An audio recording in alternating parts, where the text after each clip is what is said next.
The Porsche 996 Carrera 4S is a bit like turning up to a black tie dinner with a chainsaw. On paper, it makes absolutely no sense. It's not the fastest 911 of its era, it's not the most exotic, and thanks to those infamous fried egg headlights, it spent years being mocked by people who thought they'd suddenly become design experts because they'd watched 3 episodes of Grand Designs. And yet 20 years later, the joke's on them.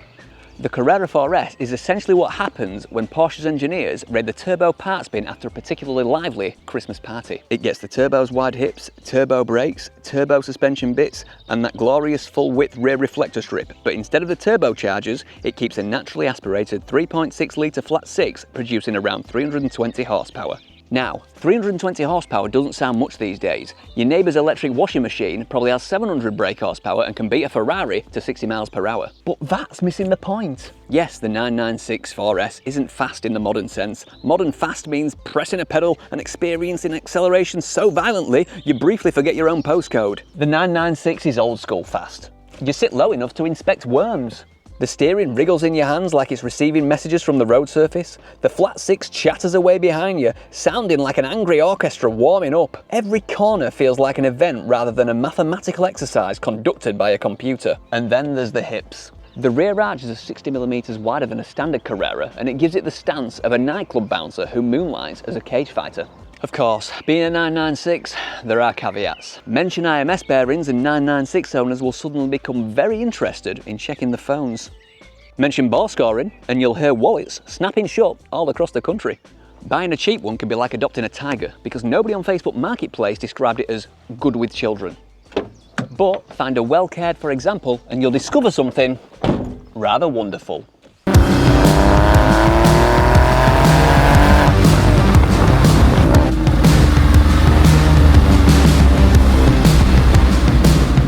It's the sweet spot. Yeah, the turbo's faster, massively faster, but the Carrera 4S feels somehow cleaner, simpler, more honest. It's the car you drive because you love driving, not because you want to demolish the horizon at warp speed. Many enthusiasts even prefer it for exactly that reason. Now I might be a little biased right now, because this C4S is actually mine. And I couldn't be happier with it. It's basalt black with boxer red extended leather interior. I actually grew up on BMWs. This is my first Porsche. I never thought I'd own a Porsche, but it turns out it is possible. And now I own this absolute peach of a car.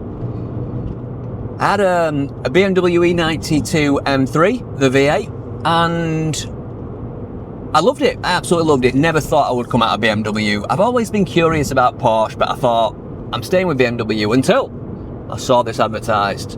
I saw the pictures, and in the description it said, fancy a V8 M3. I took that opportunity. I grabbed that opportunity. I drove down to Southampton and swapped it with a guy called Chris. We did a deal on my V8 and drove this back up north, and I've never looked back, if I'm honest with you.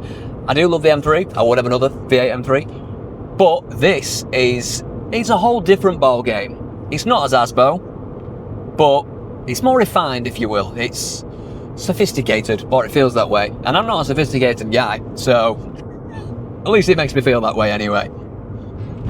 I wasn't sure on the red leather at first, I'm not going to lie to you, when I saw the pictures. It was very bright. I went down, saw it, drove it. It took me about 7 minutes to realise I actually loved this interior, and then the rest of the 4-hour trip was absolutely delightful. The aircon is ice cold, as it is in summer right now, 28 degrees. It's a beautiful thing to drive. It sticks to the road like crazy. I'm used to BMWs, tail-happy BMWs, but this thing, 4-wheel drive, engine at the back, Michelin's, it sticks to the road, round corners, it is crazy. Round roundabouts, it's crazy. She just planted to the floor. I can see why people love Porsche, and I can see why they've got the name of one of the best cars out there. Like I mentioned earlier, the steering is very engaging, you can feel every bump in the road. The clutch is quite stiff, the accelerator's not electric Bluetooth stuff. And yeah, it's actually a pleasure to drive. The horsepower is fantastic. You don't need any more, in my opinion. Obviously a turbo would be insane, but you can use all of this. You can use it all. And I like that about a car. I don't want to be spinning up in 6th gear. I want to be thrashing it, getting it right to 8,000 RPM, and that's exactly what this does. This has got the Miltech back boxes, and it sounds divine. There's no drone, but when you floor it, it sounds fantastic. If you open the windows, you can hear it a lot louder, to be honest. It must be quite soundproof in here. I didn't think it would be, but it sounds beautiful from the outside. That's a great mod. That's Chris, the previous owner's testament, because he did that. This particular car was actually owned by Hartech back in the day, around 2016, 17. So it has had a full Hartech rebuild, which is one of the main reasons I got it. The exterior needs a little bit of work. It needs a bit of paint here and there. There's a couple of little rust bubbles coming through. But engine-wise, touch wood, we should be all good for a very long time. It's done 127,000 miles now, so it's not a low miler. And it was rebuilt at 80,000 miles, I believe, 79,000 maybe. Hartech have obviously put the Nickersill liners in and the upgraded IMS and potentially a few other bits to it as well. And it's something that I've really not had to worry too much about since I've owned it. Although it did start tapping a little bit when I leave the car on idle when it's hot. There's a tapping noise, and it did get me quite scared. I actually got to the point of, whoa! This thing speeds up fast to say it's got no turbo strapped to it. Anyway, yeah, I actually got a little bit scared of the noise it was making. It was tapping.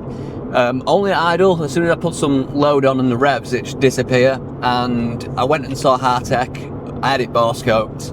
They looked at the images. They said there's nothing wrong with it at all. It's got some wearing marks from when it was rebuilt 40,000 miles ago. That's it, on the Nickersill liners.